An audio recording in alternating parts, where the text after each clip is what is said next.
Hi, this is Nahi Kazaza, and welcome to our goal setting series.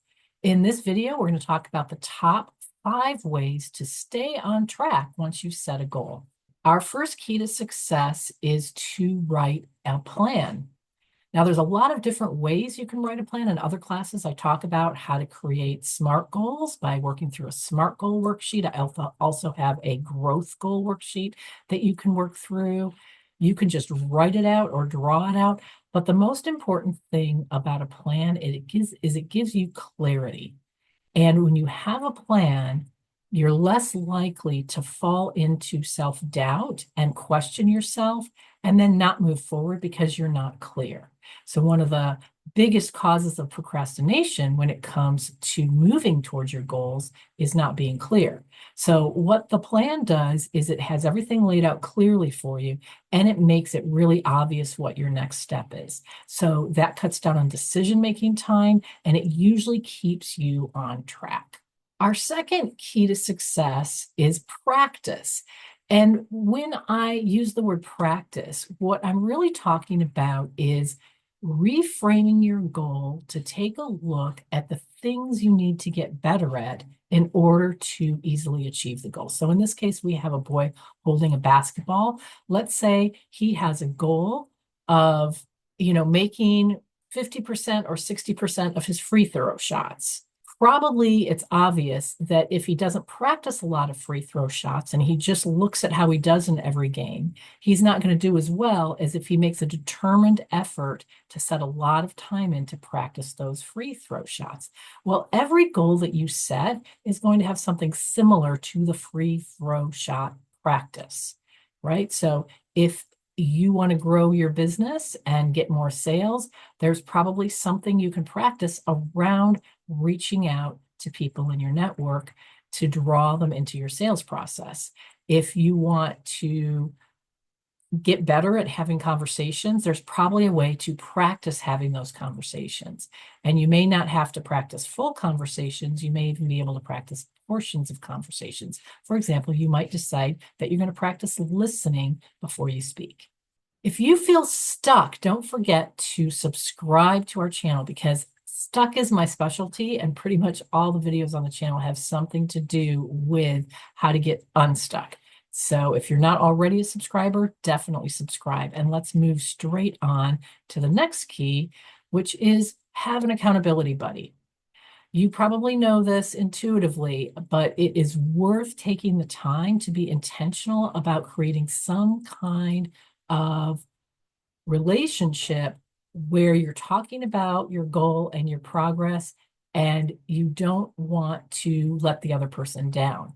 What that does is that takes your friendship connection and it overrides some of the resistance you might have to doing certain things. If you're doing it just for yourself and you're the only one that knows that you're going to do it, then you might not do it. Let's say you're going to go out running or go and practice volleyball together.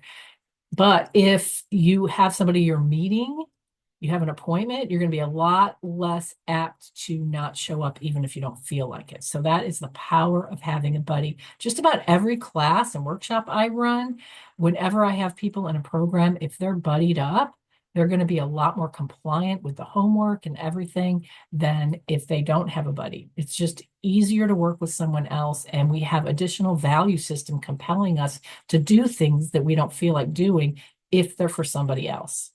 Key number 4 is to build habits. Now, this may seem somewhat similar to practice, but the practice is about finding skills to build.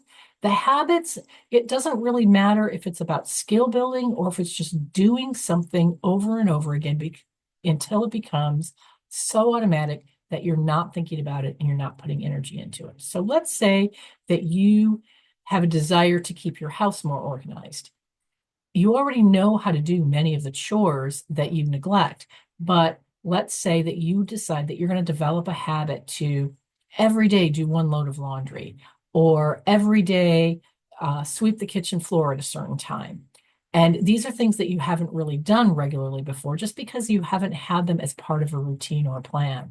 The thing that's amazing about this is if you can just build little micro steps into routines, they become automatic in just a short period of time. And once they're automatic, you're doing them without thinking or expending energy. Whereas when they're not a habit, you have to sit back and think about doing it. Then you have to make a decision to do it. Then you have to get up and do it. And it's not part of your normal routine.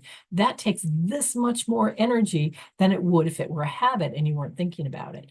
So that is the power of habit. So anything that you can turn into an automatic habit that will help you achieve whatever goal you want to focus on is an excellent place to start getting the leverage you need to keep you on track. Key number 5 is a team. Now, I know we already talked about the key of having a buddy, and having a team is like having a buddy, but it's actually a completely different experience. You can join a team to work on almost any goal. So if it's a professional goal, you can join a leadership mastermind group or something like that. If it's a fitness goal, you can usually find a group of people like a running club. If you join a group of people who are also working towards a similar goal, a whole bunch of magic happens. Being part of a community meets so many of our personal needs that we start showing up, and the actual thing we're doing tends to take a lower precedence. And you think, well, gosh, would that keep me away, or would that keep me distracted, or would that take too much time? And actually what happens is if this group is dedicated to achieving the same thing you are, then as a team, you're going to end up synergistically working together, and there's a momentum that gets created. So it's almost like even when you're really tired and you're ready to give up, if you just show up for the team practice or the team get together, you're going to be carried by the momentum. And the best way to think of this, I think, is if you think about joining a running club. You may not feel like getting out there and running, but you did meet a couple people you liked. So you sort of go to this running club and everybody's jogging together. So in order to carry on a conversation, even if you don't feel like jogging, then you get in there and you jog. And maybe you're with a slow group, but because you get into a great conversation, the run is over before you even know it. And so this is a kind of momentum thing that can really propel you forward, especially for something that's really hard for you to stick to on your own. So that is key number 5. And speaking of teams, if you think about, well, where is a team that can help me with my professional development? That's what we have in my program. I usually run a growth program. I also have several other group programs, and that is the purpose, to provide you with a team. What you get is your own coach for personalized feedback, a regular progress check-in, and just someone to lean on whenever you need some extra support. You get ongoing learning as part of our growth program. So lots of videos, but also lots of live classes where we talk about the concepts that are integral to success. And then we provide you with a community of growth. So the people that are in my programs tend to be very smart, professional, and successful. And they just get added perspectives and synergy talking to each other about the various things that they're wanting to accomplish. So if that's of any interest to you, definitely check out the website and you can get more information there, or you can sign up for a consultation with me and I'm happy to personally answer your questions. So that is the 5 keys to keeping you on track when you're working towards a goal. And stay tuned, subscribe if you haven't already, because we have several other videos in this series, and I'm looking forward to seeing you next time.